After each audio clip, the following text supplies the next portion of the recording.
bathroom felt smaller in the dark, the air thick with the scent of burnt wick and teenage bravado. Leo smirked at his reflection, a distorted silhouette against the single flickering candle flame. "Just a story," he muttered, the words swallowed by the silence. He'd heard it a dozen times, the ghost story told to scare kids at sleepovers. Tonight, he'd prove it was just that. He took a deep breath, the flame of the candle wavering with emotion. The bathroom is dark, except for one trembling candle and a fogged mirror. A whisper breaks the quiet. "Bloody Mary." He waited. Nothing. A nervous chuckle escaped him. He leaned closer to the glass, his own breath fogging the surface. "Bloody Mary."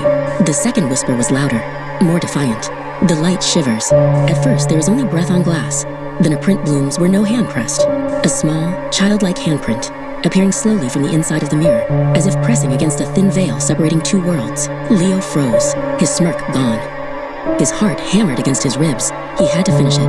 "Bloody Mary." The third time was barely a breath. The candle flame dipped, almost extinguishing. In the glass, behind his own terrified reflection, a second shape began to form. A blood-streaked face leans from the reflection, mouth open without sound.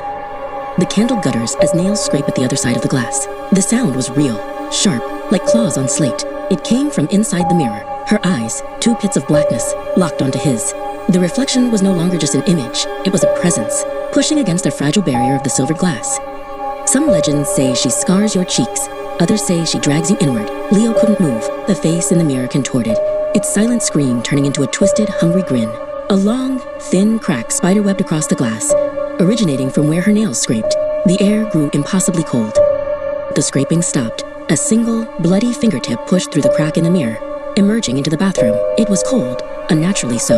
It reached for him. Either way, the door never feels thick enough while the mirror keeps breathing.